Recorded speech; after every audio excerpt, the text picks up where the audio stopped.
मित्रों, एक बार माता पार्वती ने भगवान शिव से पूछा, प्रभु कौन सा पाप करने से गर्भवती स्त्री का गर्भ गिर जाता है और वो संतान प्राप्ति के लिए तड़पती रहती है। फिर भगवान शिव कहते हैं, पार्वती मैं तुम्हें एक कहानी के माध्यम से बताता हूँ कि गर्भवती स्त्री से ऐसा कौन सा पाप बन जाता है, वो ऐसी कौन सी गलती कर बैठती है जिसकी वजह से उसका गर्भ गिर जाता है और उसके माँ बनने के सपने कभी पूरे नहीं होते। इसलिए तुम कहानी को पूरा और मन से सुनना, क्योंकि आधी अधूरी कहानी सुनने से हमेशा आधा अधूरा ही ज्ञान प्राप्त होता है जो जीवन में कभी काम नहीं आता। फिर माता पार्वती कहती हैं, प्रभु आप कहानी शुरू करें, मैं कहानी को पूरा और मन से सुनूंगी। तो मित्रों, कहानी शुरू करने से पहले मेरा आप सभी से अनुरोध है कि आप हमारी कहानी में खो जाएं। उससे पहले हमारे चैनल को सब्सक्राइब करके बेल आइकन अवश्य दबा लें, जिससे हमारी हर वीडियो का नोटिफिकेशन सबसे पहले आप तक पहुंच सके और आप हमारी हर वीडियो से प्राप्त ज्ञान का अपने जीवन में लाभ उठा सकें। तो आइए कहानी शुरू करते हैं। भगवान शिव कहते हैं, पार्वती प्राचीन समय की बात है, किसी राज्य में चंद्रगुप्त नाम के एक राजा राज्य करते थे। वो बहुत ही शांत स्वभाव के थे। उनका प्रजा के प्रति काफी स्नेह था। वैसे तो उनका राज्य एक संपन्न राज्य था, पर राजा चंद्रगुप्त के घर में कोई संतान नहीं थी। कई बार रानी का गर्भ ठहरता था और बीच में ही गिर जाता था। इसकी कमी पूरे राज्य को खलती थी। वहीं रानी जो थी, कई वर्षों से देवी देवताओं से बच्चे के लिए वरदान मांग रही थी। तभी एक दिन राजमहल में एक साधु आता है जो भगवान विष्णु का बहुत बड़ा उपासक था। उसने राजा को थोड़ी सी भभूति दी और कहा, ये भभूति रानी के पेट पर लगा देना। जब रानी गर्भ धारण करे और फिर तुम्हें एक पुत्र की प्राप्ति होगी। ऐसा करने से गर्भ खंडित नहीं होगा। फिर राजा ने ऐसा ही किया। जब रानी गर्भवती हुई तो उसके पेट पर उसने भभूति को लगाया, जिसके प्रभाव से इस बार भगवान ने उसकी सुन ली और उसके यहाँ पर एक पुत्र ने जन्म ले लिया। लेकिन पुत्र को जन्म देने के कुछ दिनों के बाद में रानी की मौत हो जाती है। वहीं पुत्र की परवरिश के लिए राजा दूसरी शादी रचाते हैं। भगवान शिव कहते हैं, पार्वती जब राजा दूसरी शादी कर लेते हैं और दूसरी रानी राजमहल में आ जाती है तो दूसरी रानी पहली रानी के पुत्र को जरा भी पसंद नहीं करती और उसके साथ में सौतेला व्यवहार करती है। इस प्रकार समय धीरे धीरे निकलता गया। फिर राजा की दूसरी रानी गर्भवती होती है और उसका भी गर्भ बीच में ही गिर जाता है। इस प्रकार कई वर्षों तक जब रानी का गर्भ लगातार गिरता रहा तो राजा चिंतित होने लगे और सोचने लगे कि मेरी पहली रानी का भी गर्भ खंडित हो जाता था और दूसरी रानी के भी साथ में ऐसा ही हो रहा है। आखिर में करूं तो क्या करूं।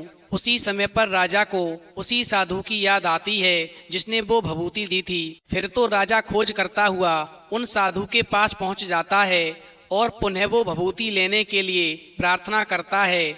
वहीं साधु इस बार भी राजा की इच्छा को पूरी करते हैं और भभूति देते हैं। वहीं साधु ने आगे कहा कि हे राजा, तुम्हारी रानी को संतान तो होगी, मगर उसके पूर्व जन्म के कर्मों के आधार पर ही संतान की प्राप्ति होगी। इस प्रकार वो भभूति लेकर के राजा वापस चला जाता है और जब रानी को गर्भ ठहरता है तो उसके पेट पर लगा देता है, जिसके प्रभाव से समय आने पर दूसरी रानी को एक पुत्री का सुख प्राप्त होता है। फिर तो रानी का सारा प्यार अपनी पुत्री पर उमड़ने लगता है और वो अच्छा खाना अपनी बेटी को खिलाती है। वहीं बसा बुसा खाना पहली रानी के पुत्र को देती है। वहीं राजकुमार भी अपनी सौतेली माँ के हाथ का खाना बड़े ही चाव से खाता है। लेकिन उसी महल में रहने वाली दो चिड़ियाँ जो कभी पहले रानी ने पाली थीं, वो ये सब देखती हैं और मन में सोचती हैं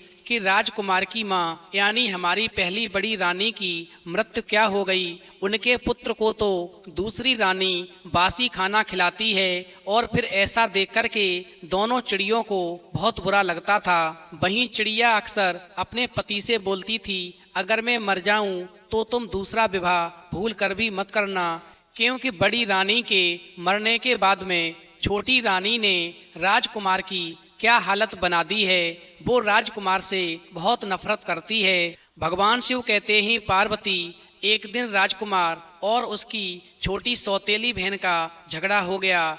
और फिर ऐसा देख कर के दूसरी रानी को बहुत ही क्रोध आया। उसने राजकुमार को बहुत डांटा और बहुत मारा।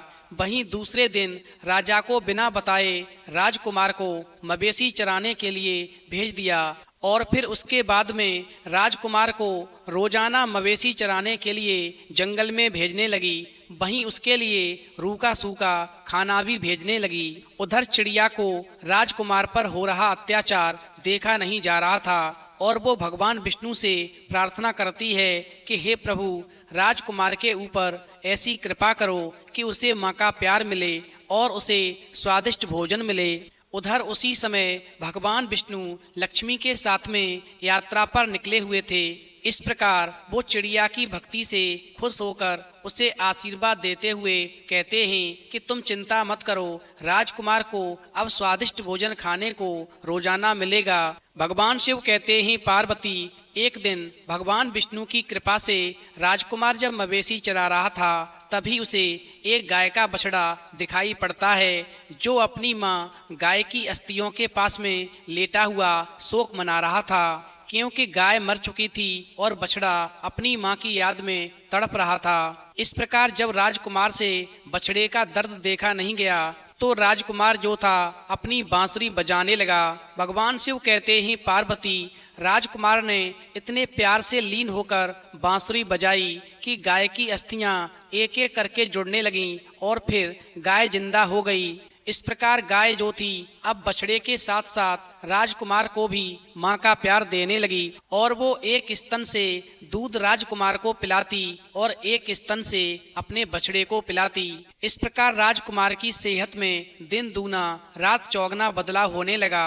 उधर दूसरी रानी को शक होने लगता है कि कुछ तो बात है, मैं तो राजकुमार को बासा खाना देती हूँ फिर भी ये हष्ट पुष्ट कैसे होता जा रहा है। और फिर ऐसा सोचकर वो दूसरी रानी जो थी अपनी बेटी को राजकुमार की जासूसी के लिए भेजती है। और फिर जिस समय वो लड़की राजकुमार की जासूसी करने के लिए जंगल में पहुंचती है उधर वो राजकुमार अपनी सौतेली बहन को जंगल में देख कर के बहुत ही खुश हो जाता है और गाय से दूध लेकर के अपनी सौतेली बहन के लिए खीर बनाकर खिलाने लगता है। इस प्रकार वो लड़की जब अपने घर जाकर के अपनी माँ को सारी बात बताती है फिर तो बेटी की बात को सुनकर के दूसरी सौतेली रानी राजा से हट करती है कि या तो अब राजमहल में राजकुमार रहेगा या फिर इस महल के अंदर मैं रहूंगी। इस प्रकार रानी की हट के आगे राजा को झुकना पड़ता है और वो राजकुमार को देश से निकाल देता है। भगवान शिव कहते हैं पार्वती, जब राजकुमार को राज्य से बेदखल कर दिया जाता है तो उसके साथ में वो गाय और दोनों चिड़िया भी चली जाती हैं। इधर पुत्र मोह में राजा गुप्तचंद की मौत हो जाती है और उधर जंगल में अर्जुन को गाय जो थी अपने आंचल में सुलाती है और दोनों चिड़ियां उसके लिए पहरा देती हैं। इस प्रकार राजकुमार का समय जंगल में धीरे धीरे गुजरने लगता है और फिर एक दिन राजकुमार घूमते घामते एक ऐसे राज्य में पहुंच जाता है जिस राज्य के घमंडी राजा की 4 बेटियां थीं। वो हर शाम अपनी बेटियों से पूछता था कि वो किसके भाग्य का खाती हैं।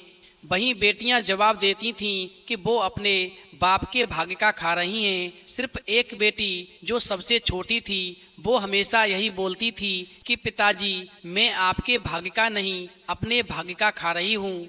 वहीं इस बात से खुन्नस खाकर के राजा अपने सैनिकों से बोलता है कि एक ऐसा लड़का इसके लिए ढूंढ कर लाओ जिसके ऊपर न रहने की छत हो न खाने का ठिकाना, फिर इसे मालूम पड़ जाएगा कि ये मेरे भाग्य का खाती है कि अपने भाग्य का खाती है। इस प्रकार राजा की आज्ञा पाकर के जब सैनिक ऐसे लड़के को ढूंढने के लिए निकलते हैं तो सैनिकों को जंगल में राजकुमार दिखाई पड़ता है। फिर वो चुपके से राजकुमार को उठाकर ले जाते हैं और दोनों की शादी करा के राजा की छोटी लड़की को अपने भाग्य से खाने के लिए जंगल में छोड़ जाते हैं। इस प्रकार शादी होने के बाद राजकुमार को इस बात की चिंता बढ़ जाती है कि वो अपना पेट तो भर लेता है लेकिन अपनी पत्नी का पेट कैसे भरेगा। वहीं भगवान विष्णु की कृपा से गाय माँ जो थी अपने दूध की मात्रा बढ़ा देती है और फिर दोनों मजे से अपना पेट भरने लगते हैं। वहीं एक दिन जब राजकुमार सो रहा था तो उसे सांप डस लेता है। फिर तो राजकुमारी अपने कर्म को कोसते हुए रोने लगती है और सांप की बामी के पास जाकर खुद के भी प्राण देने को बोलती है। तभी नागराज खुश होकर उसके पति को जिंदा कर देते हैं और उन्हें उस बामी के नीचे गड़ा हुआ खजाना भी भेंट कर देते हैं। इस प्रकार इधर तो राजकुमार धनवान हो जाता है और अपना महल खड़ा कर लेता है। साथ ही गाय और दोनों चिड़ियों की महल में विशेष व्यवस्था की जाती है। वहीं राजकुमार हर गरीब की मदद करता है और सभी को रोजगार देने लगता है। इस प्रकार वो धीरे धीरे समय आने पर एक राज्य का निर्माण कर लेता है और उस राज्य का राजा बन जाता है। भगवान शिव कहते हैं, पार्वती इधर तो राजकुमार राजा बन जाता है और उधर उस दूसरी रानी को उसके बेटी और दामाद घर से निकाल देते हैं। इस प्रकार दूसरी रानी एक दिन लकड़ी बेचते बेचते एक ऐसे राज्य में पहुंच जाती है जिस राज्य का राजा उसी घमंडी दूसरी रानी का सौतेला बेटा बन चुका था। वहीं जब दूसरी रानी राजकुमार के सामने आई तो वो अपने सौतेले बेटे राजकुमार को नहीं पहचान सकी, परंतु राजकुमार अपनी सौतेली माँ को पहचान लेता है और माँ को अपना परिचय देता है। साथ ही अपनी पत्नी को भी अपनी सौतेली माँ के बारे में बताता है। फिर तो खुशी के मारे राजकुमारी अपनी सास के सत्कार में जुट जाती है। इस प्रकार राजकुमार और उसकी पत्नी दोनों मिलकर अपनी सौतेली माँ के पांव दबाने लगते हैं। फिर तो ऐसा नजारा देख कर के सौतेली माँ को आज अपने किए पर शर्मिंदगी होती है।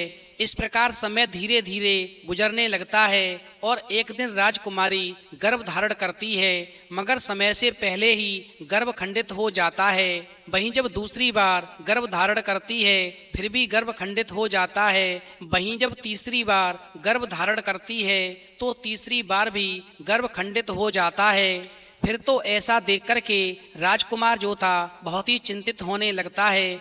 उसी समय दूसरी रानी बताती है कि ये तो मेरे साथ भी हुआ था और तुम्हारी माँ के साथ भी हुआ था। तब तुम्हारे पिताजी ने किसी साधु से लाकर के हमें भभूति दी थी जिसके प्रभाव से हमारे गर्भ की रक्षा हुई और वो खंडित नहीं हुआ। इस प्रकार राजकुमार जो था उन्हीं साधु के पास उनको ढूंढता हुआ पहुंच जाता है और प्रार्थना करता है, महाराज जो भभूति आपने हमारे पिताजी को दी थी वही भभूति आप मुझे भी देने की कृपा करें जिससे मेरी पत्नी के गर्भ की रक्षा हो सके। साथ ही ये भी बताने की कृपा करें आखिरकार हमारे परिवार में सबके गर्भ खंडित क्यों हो जाते हैं, आखिरकार इसके पीछे कारण क्या है। भगवान शिव कहते हैं, पार्वती इस प्रकार राजकुमार की बात सुनने के बाद में वो साधु कहते हैं, आज तक तुम्हारे पिता राजा ने मुझसे ये प्रश्न नहीं किया। यदि उन्होंने मुझसे ये कारण जान लिया होता तो शायद तुम्हारे परिवार में कभी भी किसी स्त्री का गर्भ खंडित नहीं होता। फिर वो राजकुमार कहने लगा, महाराज फिर तो मुझे आप भभूति मत दो, मुझे गर्भ खंडित होने का कारण बताओ और उपाय बताओ जिससे मेरे परिवार में हमेशा खुशहाली आ सके।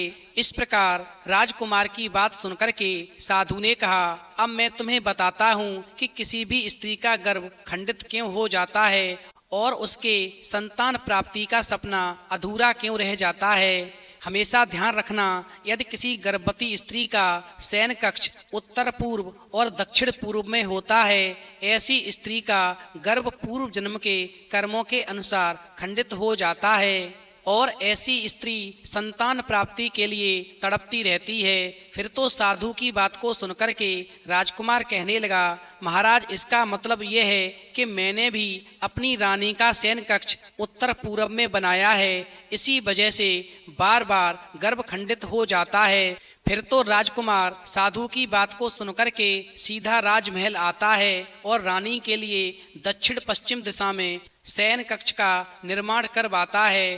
फिर जब रानी गर्भ धारण करती है तो उसे एक सुंदर से पुत्र की प्राप्ति होती है और राजमहल में खुशियां मनाई जाती हैं।